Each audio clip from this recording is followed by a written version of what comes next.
ఇద్దరు కాపుల మధ్య కమ్మ పిఠాపురంలో సెగ.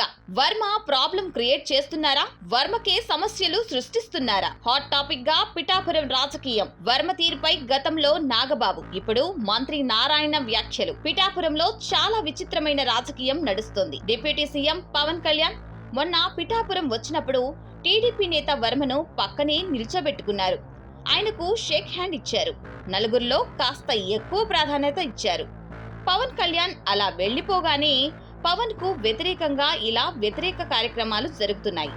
ఉప్పాడ మత్స్యకారులకు అండగా ఉండి భరోసా ఇవ్వాల్సిన బాధ్యత కూటమి ప్రభుత్వంలోని ప్రతి పార్టీ మీద ఉంది. అందులోనూ పవన్ కళ్యాణ్ నియోజకవర్గం కాబట్టి ఇంకాస్త ఎక్కువ ఫోకస్ ఉండాలి. కానీ ప్రభుత్వానికి వ్యతిరేకంగా టీడీపీకి చెందిన వర్మనే పనిచేస్తున్నారన్నది అక్కడి టాక్. ఈ విషయం బయట వాళ్లకే అర్థమవుతుంటే టీడీపీ అధిష్టానానికి తెలియదా? మిగతా పార్టీ నాయకులకు అర్థమవదా? ఏదేమైనా వర్మ కాస్త పార్టీ వ్యతిరేక పనులే చేస్తున్నట్లు కనిపిస్తుంది. పవన్ కళ్యాణ్ నేరుగా అనకపోయినా మిగతా వాళ్లు అంటున్నది చూస్తే ఈ విషయం అర్థమవుతుంది. ఆ మధ్య నాగబాబు కూడా వర్మ తీరునే పరోక్షంగా తప్పుపట్టారు. అఫ్కోర్స్ తమ్ముడి మీదకు వస్తే అన్నయ్యగా కౌంటర్ ఇచ్చారనుకుందాం. కానీ ఇప్పుడు మంత్రి నారాయణ కూడా వర్మనే తప్పుపట్టారు.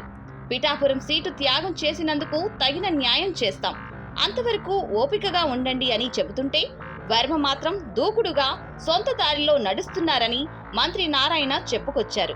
అందుకే గత 4-5 నెలలుగా వర్మను జీరో చేశామని నెల్లూరు కూటమి నేతలతో జరిపిన టెలికాన్ఫరెన్స్ లో డైరెక్ట్ గా అన్నారు.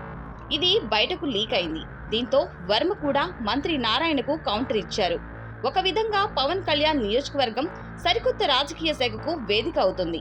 రేపొద్దున ఇది ఎక్కడికి దారి తీస్తుందో ఎవరు ఎవరినైనా అనుకోండి, కానీ రాజకీయాల కోసం ఉప్పాడ మత్స్యకారులను పావులుగా వాడుకోవద్దని హెచ్చరిస్తున్నారు బీసీవై పార్టీ అధినేత బోడే రామచంద్ర యాదవ్.